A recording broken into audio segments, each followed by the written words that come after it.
안녕하세요. 슬기로운 학교생활 함쌤입니다. 오늘은 학교나 반에서 각종 알림사항들을 가정에 전하는 수단인 알림장에 대해서 이야기해 볼까 합니다. 먼저 오늘 알림장 확인하셨나요? 네? 아직 확인 안 하셨다고요? 그럼 이 영상 보시기 전에 알림장 먼저 보시고 오시기 바랍니다. 저도 저희 반 알림장 다시 한번 확인하고 돌아오겠습니다. 잠시 후에 다시 만나시죠. 네, 다시 돌아왔습니다. 말씀드린 대로 오늘은 알림장에 대해서 이야기해 보겠습니다. 학교라는 곳은 아이들에게나 학부모님들께나 새롭고 낯선 곳입니다. 특히 입학을 통해 학교 급별이 바뀌었다면 더욱 새롭고 낯설 겁니다. 그리고 학교급은 바뀌지 않았다고 하더라도 진급을 통해 새 학년이 되고 새로운 담임 선생님과의 생활이 시작될 때도 모든 것은 낯설 것입니다. 또한 전입 전출을 통해 새로운 환경을 맞닥뜨렸을 때도 마찬가지일 것입니다. 모든 교육의 출발점에서의 핵심은 이런 낯선 환경과 생활에 빠르게 적응하는 것이라고 생각합니다.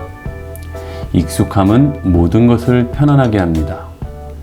편안함 속에서 여유가 생기고 그런 여유가 있다면 새로운 무엇인가를 받아들이고 적용시켜 이를 통해 성장하고 발전하는 것은 그렇지 않을 때보다 훨씬 효율적이고 빠르고 성공적일 것입니다. 그렇다면 새로운 학교, 새로운 학년, 새로운 선생님과의 낯설음을 익숙함으로 바꿀 수 있는 비결은 무엇일까요? 새로운 곳에서 적응에 필요한 정보들을 빠르게 알고 이해하고 받아들여야 한다는 것이지요. 무엇이 필요한지, 무엇을 해야 하는지, 어떻게 하는 것인지도 모르는데 무슨 적응이 있을 것이고 무슨 익숙함이 있겠습니까? 그렇다면 새로운 학교와 학급에서 필요한 다양한 정보들을 빠르게 받아들일 수 있는 핵심, 그것은 바로 학급 알림장입니다. 이를 위해서 학교에서는 가정통신문, 가통이라고 하죠. 학교 차원의 가정통신문과 반과 담임 선생님 차원의 알림사항들을 매일 또는 필요한 때에 다양한 방법으로 학생과 가정에 전달합니다. 종이식의 가정통신문을 아이를 통해서 배부하는 오프라인 전통적인 방법에서부터 시작하여 정보와 시대의 변화에 따라 빠르고 편한 다양한 온라인 플랫폼을 통해서 안내하고 있습니다. 낯설음을 익숙함으로 바꾸기 위해서는 이 가정통신문과 다양한 안내들을 빠짐없이 챙기고 꼼꼼하게 숙지해야 합니다. 예상하시겠지만 아이 스스로가 할 수 있다면 금상첨화겠지요. 하지만 실제 아이들의 대부분은 그렇게 하지 못합니다. 제 경우에도 나름 꼼꼼한 성격으로 키운 딸이 있는데 막 유치원에서 초등학생이 되었을 때, 초등학교에서 중학생이 되었을 때, 또 막 중학생에서 고등학생이 되었을 때 중요한 안내들을 빠뜨려서 아까운 기회들을 잃었던 경험이 있습니다. 하찮은 것들이라면 상관없을 수도 있겠지만, 조금만 불편하면 되겠지만, 조금 늦게 해도 되겠지만, 그것이 만약 하찮은 것들이 아니라면, 기회를 놓친 것이라면 문제는 달라지겠지요? 학교급이 달라지고 학년이 올라갈수록 더욱 중요한 것들은 많아지고 단순한 정보를 넘어서 기회가 될 수 있는 것들이 많아지는 것이 사실입니다. 때문에 우리 부모들이 적극 개입하여 아이들과 함께 꼼꼼하게 챙기셔야 합니다. 자, 그럼 각 학교에서는 어떠한 방식으로 이런 알림사항들을 학교 차원으로 또는 반 차원으로 알리고 있을까요? 우선 학교 차원에서는 전통적인 오프라인 종이가정통신 배부의 방법이 있습니다. 가정통신문을 아이 편에 가정으로 보내는 것이죠. 그리고 반별, 담임선생님별 알림장 공책 쓰기 활동이 있습니다. 알림장 공책에 써서 숙지한 후 집에 가져가는 방식입니다.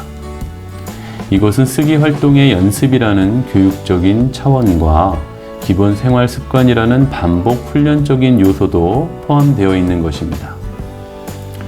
그리고 2000년대에 들어서면서 학교 인터넷 홈페이지 공지사항을 통한 학교 차원의 안내사항 공지, 그리고 학교 인터넷 홈페이지에 반별 알림장을 통한 반과 담임선생님 차원의 알림사항 전달 방법을 전통적인 이전의 오프라인 방법과 병행하고 있습니다.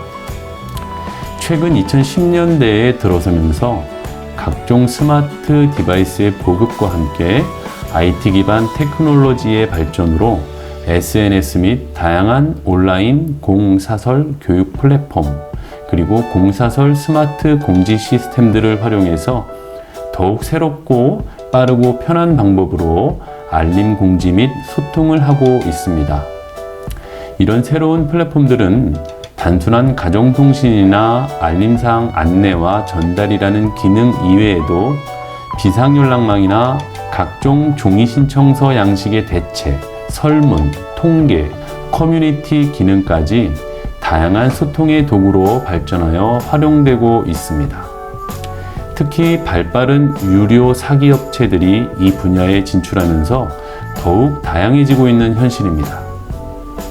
현재 활용되고 있는 대표적인 온라인 플랫폼들은 학교 알림이, 이알림이 서비스, 클래스팅, IM스쿨, 하이클래스, 네이버 밴드, 카카오톡, 카카오 채널, 또 과거 스쿨맘이 변한 스쿨투게더, 또 리로스쿨 등이 있습니다. 특히 이런 온라인 플랫폼들은 학교 홈페이지와 연동되어 기본 공지사항들을 자동으로 연계시켜주고 있기도 합니다. 각 학교별로 이용하는 것은 다르기 때문에 학교별 방법과 플랫폼 도구들을 미리 알고 잘 챙기시면 되겠습니다. 물론 이런 온라인 플랫폼들에도 장단점이 있습니다. 사기업의 진출로 과도한 정보와 광고 등이 혼재되어 필요한 정보와의 구별과 선택이 힘든 점, 홈페이지와의 연결 오류로 누락되는 자료들, 쉬운 접근에 비해 불필요한 많은 양의 정보들이 시도 때도 없이 전해져서 정보의 경중을 착각하게 할 수도 있어서 아이러니하지만 필요한 정보들을 더 중요하지 않게 넘겨버리는 경우도 부지기수입니다. 제가 근무하고 있는 학교도 그 어느 학교보다 발빠르게 이러한 온라인 스마트 공지 시스템 및 플랫폼들을 연구하고 활용하였으나 오히려 그 효율이 떨어져 기본에 충실하는 방향으로 돌아가기도 했습니다. 그러니 결론은 필요한 알림과 정보의 전달과 수용이라는 기본에 충실하셔야 합니다. 학교 홈페이지 공지사항과 담임선생님의 반별 알림장을 기본으로 하여 종이 가정통신문이나 그 외의 온라인 통신문을 꼼꼼하게 챙기는 것입니다. 결국 각 학교와 나의 담임선생님이 학부모 총회나 학기 초에 안내하는 방법을 활용하여 꼼꼼하게 챙기는 것입니다.